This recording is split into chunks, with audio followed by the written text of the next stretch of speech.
നമസ്കാരം. ദൈവാനുഗ്രഹത്തോടെ മാർച്ച് മാസത്തിലെ നക്ഷത്രഫലം ഇവിടെ അവതരിപ്പിക്കുന്നു. ഈ വീഡിയോയിൽ ഓരോ നക്ഷത്ര ജാതകരുടെയും ഗ്രഹസ്ഥിതി സ്വാധീനം, ജീവിതത്തിലെ സാധ്യതകൾ, ഗുണകരമായ ദിവസങ്ങൾ, ജാഗ്രത വേണ്ട ദിവസങ്ങൾ, പരിഹാരമാർഗങ്ങൾ എന്നിവ ഭക്തിപൂർവ്വം വിശദീകരിച്ചിരിക്കുന്നു. ഈ ഫലം പൊതുവായതാണ്. വ്യക്തിഗത ജാതക പ്രകാരം ഫലം മാറാം. ദൈവവിശ്വാസത്തോടെ കേൾക്കുക, ശുഭഫലങ്ങൾ അനുഭവിക്കട്ടെ. വീഡിയോ ഉപകാരപ്രദമാണെന്ന് തോന്നിയാൽ ലൈക്ക് ചെയ്യുക, ഷെയർ ചെയ്യുക. കൂടുതൽ നക്ഷത്രഫലങ്ങൾക്കായി ചാനൽ സബ്സ്ക്രൈബ് ചെയ്യുക. ദൈവാനുഗ്രഹം എല്ലാവർക്കും ഉണ്ടാവട്ടെ.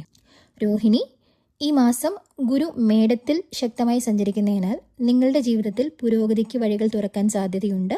ശനി കുംഭത്തിലുള്ളത് സ്ഥിരത ആവശ്യപ്പെടുന്ന സമയമാണ്. ജോലി മേഖലയിൽ പരിശ്രമത്തിന് ഫലം ലഭിക്കാൻ തുടങ്ങും. ചിലർക്ക് അംഗീകാരം ലഭിക്കും. ധനകാര്യത്തിൽ ചെറിയ നേട്ടങ്ങൾ കാണാം. കുടുംബത്തിൽ സന്തോഷം വർദ്ധിക്കും. ബന്ധങ്ങളിൽ അടുപ്പം കൂടും. ദൈവസ്മരണം മനസമാധാനം നൽകും. ആരോഗ്യം സാധാരണ, പക്ഷെ ക്ഷീണം വരാം. വിശ്രമം ആവശ്യമാണ്. വ്യാഴാഴ്ച ഗുരുവിനെ സ്മരിക്കുക.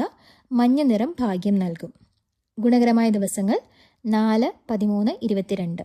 ജാഗ്രത പാലിക്കേണ്ട ദിവസങ്ങൾ 9, 18.